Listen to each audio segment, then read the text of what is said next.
এই জন্যই হয়তো রাসূল সাল্লাল্লাহু আলাইহি সাল্লাম বলেছেন যে শেষ জামানায় পথভ্রষ্ট আলেমদের সংখ্যা অধিকতর বৃদ্ধি পাবে। মানে এমন একটি সিচুয়েশন তৈরি হবে যে কারা দজ্জালের অনুসারী আর কারা প্রকৃত ইমাম মাহাদির অনুসারী, আসলে সেটি বোঝা অনেক কঠিন হয়ে যাবে। আমাদের বাংলাদেশের দৃশ্যপট প্রায় এটার সঙ্গে অনেকটা সাদৃশ্য আমরা দেখতে পাই।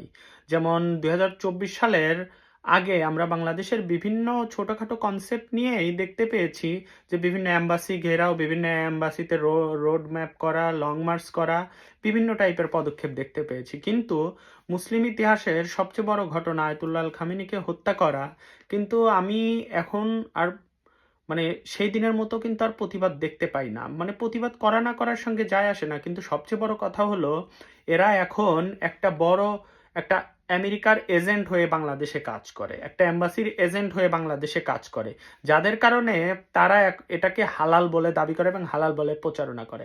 যেমনিভাবে ২০২৪ সালের আগে আওয়ামী লীগ সরকার এবং শেখ হাসিনাকে বলতো তারা পশ্চিমাদের দালাল এবং পশ্চিমাদের মেইন এজেন্ডা বাস্তবায়ন করে, কিন্তু প্রকৃতপক্ষে আমরা যদি দেখতে পাই যে পশ্চিমাদের দালালি কিন্তু এখন ইসলামিক দলগুলা করছে, বা আমেরিকার দালালি কিন্তু আমাদের দেশে যারা ইসলামকে ধারক বাহক বলে দাবি করে যেসব আলেমরা, তারাই কিন্তু এই অ্যাম্বাসিডরের মাধ্যমে বাংলাদেশের দালালিটা মেইনলি করে যাচ্ছে। ঠিক তেমনিভাবে তারা ইসলাম বিদ্বেষী, যারা কিনা পুরো বিশ্বের ইসলামীদের হত্যা করে, মুসলিমদের হত্যা করে, তাদের সঙ্গে একত্রটা হয়ে তারা রাষ্ট্র শাসনের ক্ষমতা লোভের জন্য শুধু রাজনীতি করে। তারা প্রকৃতপক্ষে ইসলাম শাসন, ইসলাম প্রতিষ্ঠা এটা কখনোই চায় না, আমি বিশ্বাস করি। এই ভণ্ডদের থেকে বাংলাদেশের মানুষের আগে সচেতন হওয়া জরুরি।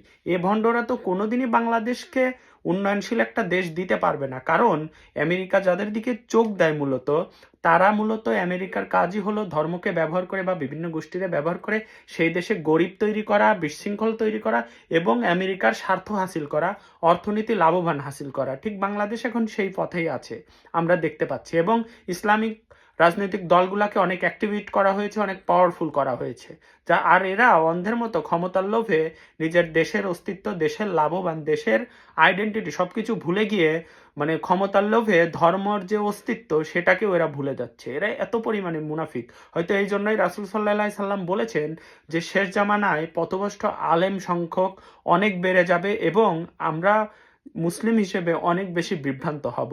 আমার মনে পড়ে যায় মামুনুল হক এবং বড় বড় আলেমদের কথা, যারা ২০২৪ সালের আন্দোলনের আগে বড় বড় কথা বলতেন বিভিন্ন দেশ, ইন্ডিয়া, দিল্লি, মোদিজি, অমুক তমুক অনেক দেশ নিয়ে, কিন্তু সেই মোদিজির পররাষ্ট্রমন্ত্রী সরাসরি ইরানের পক্ষে প্রেস রিলিজ দিয়েছেন এবং আজকে সেই দিল্লিতে ইউএস এম্বাসি ঘেরাও হয়েছে এবং প্রতিবাদ হয়েছে। কিন্তু বাংলাদেশের সেই বাঙ্গু মুসলিমদের আর সেই সকল ভণ্ড আলেমদের আমি খুঁজতে চাই, তাদের আসলে যে ধর্মকে পুঁজি করে তারা রাজনীতি করে বাংলাদেশে, তাদের সেই চেতনা কি এখন হারিয়ে গেছে? তাদের কি সেই সুদের ওয়াজ যেমন হারিয়ে গেছে, তেমনিভাবে কি সেই চেতনাও এখন হারিয়ে গেল? আল্লাহ তোমাদের অবশ্যই বিচার করবে। মনে রেখো, কেউই নিস্তার পাবে না। তোমাদের মুখোশ জাতির সামনে এখন প্রমাণিত। ভুল ত্রুটি ক্ষমার দৃষ্টিতে দেখবেন। আমার নিজের চিন্তা থেকে বললাম। আল্লাহ হাফেজ।